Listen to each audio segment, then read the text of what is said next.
Good morning, everybody. Is there somebody in the room that doesn't speak French?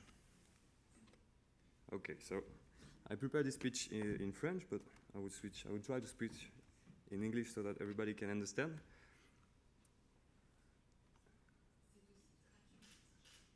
It's translated. Wow, that's the first time I'm translated.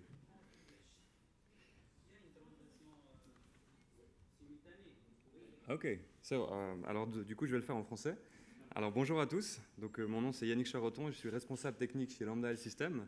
On est basé à Yverdon et puis on développe les robots de réhabilitation du futur en collaboration avec les HESSO. Et puis notre premier produit c'est un robot de réhabilitation pour les membres inférieurs que vous voyez ici, qui est très simple d'utilisation, qui peut être utilisé directement depuis une chaise roulante, depuis un lit ou alors depuis une chaise qui est prévue à cet effet. Il a l'avantage d'être vraiment plus simple que tous les robots actuellement sur le marché. Donc sur 1 heure de traitement, vous pouvez avoir 30 minutes de désinstallation et d'installation sur des robots des concurrents.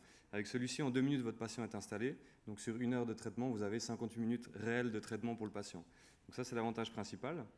Et puis l'autre avantage, c'est que de par sa structure robotique, il donne accès à un espace de travail d'environ 50 cm par 50 cm, vous voyez dans le plan ici. Et puis on peut faire plein d'exercices différents. Du coup, on ne parle pas simplement de robots de réhabilitation, mais on parle d'un concept global. Pourquoi est-ce que mon slide ne s'affiche pas? Alors, bon, il y a un autre slide. En gros, c'est un concept global. Donc, vous avez accès à différentes choses. Et puis, un de ces aspects, c'est le Serious Game. On en parlera un petit peu plus après. Ici, vous avez les trajectoires qu'on fait déjà de manière classique en réhabilitation. Donc, on a des exercices tout simples de press-leg, on a des exercices de cycling. Et puis, on peut, grâce à cet appareil, faire des choses très, très spécifiques. On peut faire juste un mouvement sur la cheville, juste un mouvement sur le genou, uniquement travailler la hanche, etc. On a essayé de mettre tout ça avec une interface graphique qui soit très simple d'utilisation, vraiment pour que n'importe qui puisse très rapidement prendre en main le device. Donc voilà, cette notion de concept, elle s'articule autour de 5 axes différents. Un de ces axes, celui qui nous intéresse aujourd'hui, c'est le Serious Game et tout ce qui concerne la réalité virtuelle. Pourquoi est-ce qu'on fait des Serious Games en réhabilitation? Je pense que c'est le cas dans tous les Serious Games. Quand on fait du jeu, évidemment, on veut avoir cet aspect ludique, donc on veut essayer d'augmenter le commitment des utilisateurs dans l'utilisation de ce jeu-là. Donc je pense que ça, c'est quelque chose que vous imaginez déjà. Par contre, je voulais quand même insister là-dessus, puisque en réhabilitation, c'est particulièrement important. Il faut imaginer que les patients qui arrivent, qui du jour au lendemain, par exemple après un AVC, ont perdu la fonction de leurs jambes. C'est des patients qui sont déjà psychologiquement très atteints. Du coup, on a vraiment des vrais problèmes de motivation avec ces patients-là pendant la réhabilitation. Ils passent de 2 mois à 6 mois en hôpital, voire beaucoup plus pour certains. Donc cet aspect de motivation, de devoir passer des paliers puisqu'on obtient des points, on peut passer au niveau supérieur, etc. Cet aspect-là, en réhabilitation, il est particulièrement important. Donc évidemment, ça c'est la première chose pour laquelle on fait des serious games en réhabilitation. Mais surtout, on va essayer d'augmenter le nombre de feedbacks qui sont donnés au cerveau. Donc, vous imaginez quand une personne a un AVC, on a une partie du cerveau qui a été touchée, qui n'est plus capable d'initier un mouvement. Le jeu, ça va être d'essayer de déplacer cette fonction motrice qui se trouvait dans la partie du cerveau lésée vers une autre partie qui, elle, est encore saine. Et pour faire ça, c'est comme un peu un enfant qui doit réapprendre à marcher, donc on doit entraîner encore. Et puis, grâce au jeu, on va pouvoir augmenter le nombre de feedbacks qui sont donnés au cerveau. Donc, typiquement, ici, on a 2 feedbacks qui sont représentés, vous les voyez. On a un premier feedback visuel, évidemment. Vous imaginez bien que lorsqu'on fait un exercice avec un robot et puis vous êtes devant un mur blanc ou lorsque vous faites un exercice et que vous avez un résultat, un effet qui se passe dans le jeu pour le cerveau, on augmente le nombre de stimuli et on augmente l'intensité de l'entraînement, on augmente la qualité de cet entraînement. On a un autre stimuli, un autre retour qui vient du système haptique, donc c'est-à-dire le toucher. C'est-à-dire que le robot ici contient un capteur de force à l'interface podale qui permet de vraiment être en interaction avec l'utilisateur. Ce qui permet aussi lorsque, par exemple, vous allez essayer de monter un escalier, vous avez les pieds qui butent, on peut avoir un espace dans lequel on marche, on aura un caillou sur le sol, ce genre de choses. Donc on aura des retours aussi haptiques au niveau du toucher dans les jambes, ce qui augmente encore les stimuli pour le cerveau. Et puis le troisième retour, il n'est pas présenté ici, vous voyez ce que c'est? On a un troisième feedback qui peut être donné au patient.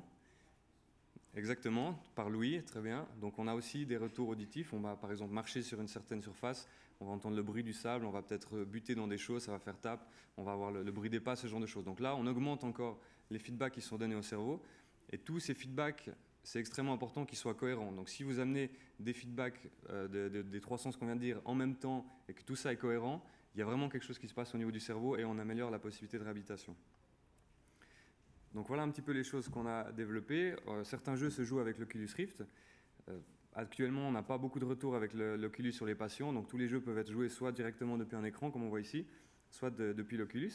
Typiquement, on a un jeu dans lequel on se balade dans un environnement virtuel, on doit prendre des photos, etc. Là, le patient peut être passif au début, puisqu'il n'a pas la capacité de bouger ses jambes. Par contre, plus on avance, plus ce sera à lui d'initier le mouvement et l'assistance du robot va diminuer. On a typiquement des jeux ici où on peut déplacer une boule qui doit être conduite par la position de ses jambes. Donc là aussi, on a un tout petit peu de renforcement musculaire puisqu'on doit appuyer avec nos deux jambes pour donner de la vitesse. Et ensuite, c'est la différence de position des jambes qui dirige la boule. Là aussi, évidemment, quand vous appuyez à droite, vous voyez la boule qui tourne. Donc on a un retour qui est cohérent, c'est important pour le cerveau.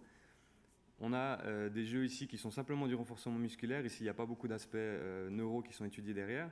Donc là, vous conduisez avec un petit Mario-like, on conduit un petit vélo et puis on doit livrer des pizzas.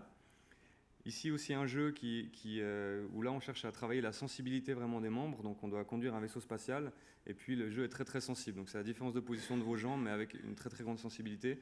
Ça aussi c'est important à la fin du processus de réhabilitation lorsqu'on devrait vraiment aller chercher les derniers petits degrés, les derniers petits mouvements. Donc ça c'est un des aspects, on a dit l'aspect du feedback. Les autres choses qu'on peut ajouter aussi dans ces jeux-là, c'est des aspects qui sont liés aux neurones miroirs. Donc ça, c'est des neurones ou des parties du cerveau qui contiennent ces neurones qui ont été découvertes il y a une trentaine d'années. On l'a découvert d'abord sur les singes, ensuite sur des oiseaux, et puis maintenant ça a été démontré aussi chez l'humain. C'est des neurones qui sont activés lorsque vous faites un mouvement, lorsque vous voyez quelqu'un qui fait ce même mouvement. Donc si en ce moment je lève le bras ici, dans votre tête, ici, toutes les têtes qu'on voit ici, il y a une petite partie du cerveau qui visualise ce mouvement, comme si vous étiez en train de le faire.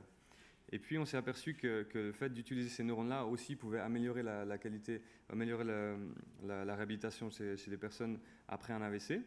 Du coup, ce qu'on essaie de faire, c'est d'ajouter des membres virtuels dans les jeux, d'ajouter des éléments qui pourraient stimuler ces neurones miroirs.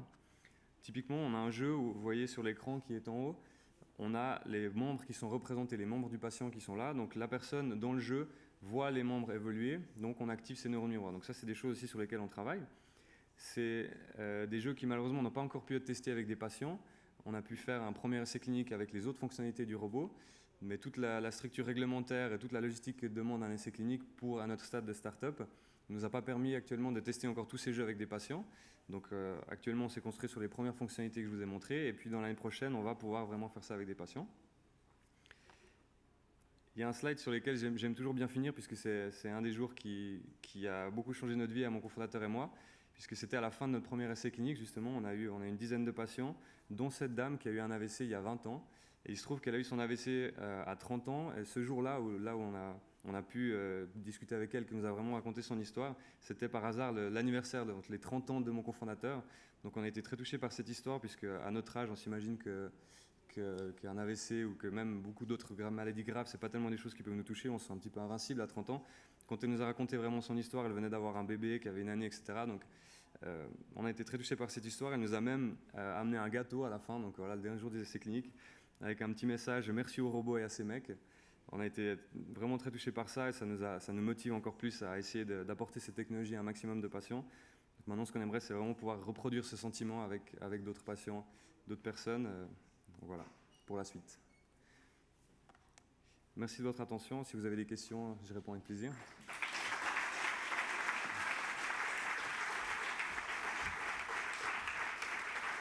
Merci. Je pense qu'on discute.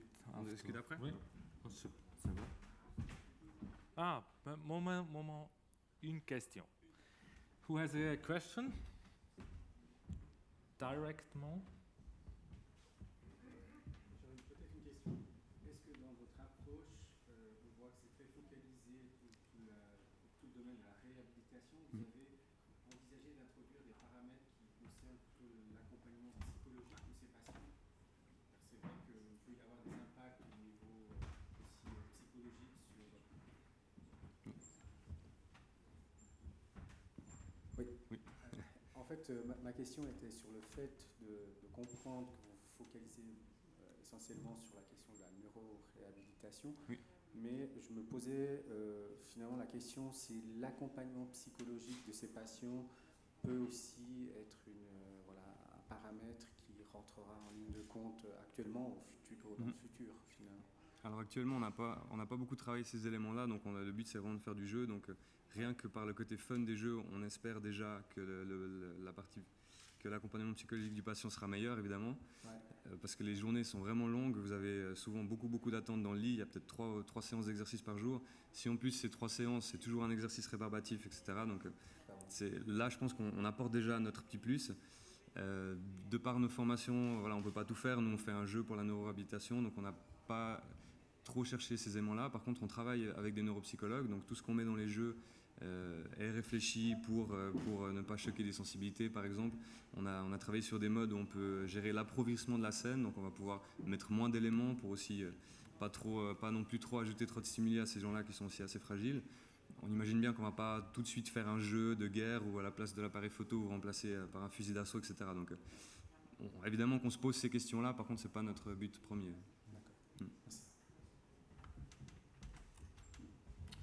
Merci. On prend une deuxième. J'ai fait moins de 10 minutes. Merci. Il y a un deuxième utilisateur du jeu qui est le thérapeute. Tout à fait. Et dans quelle mesure c'est pris en compte dans le jeu? Est-ce qu'il y a une partie gamified aussi pour le thérapeute? Alors, à l'heure actuelle, on n'a pas de jeu où le thérapeute pourrait jouer en interaction. C'est une excellente idée. On pourrait imaginer des choses comme ça. Ce qu'on fait avec ce robot, c'est qu'on fait gagner du temps au thérapeute. Donc, pendant que la personne est sur la machine, lui, il peut faire autre chose. Donc, actuellement, ce n'est pas dans notre vision de remettre le thérapeute tout de suite avec le patient, puisque c'est justement un moment où lui, on lui fait gagner du temps dans sa journée. Bon. C'est quand même le thérapeute qui programme. Donc, lui, évidemment, c'est lui qui choisit quel niveau, c'est lui qui gère les steps de progression, on est d'accord. Cette interaction, elle existe, mais elle est entre les séances. Ok. Merci. Merci.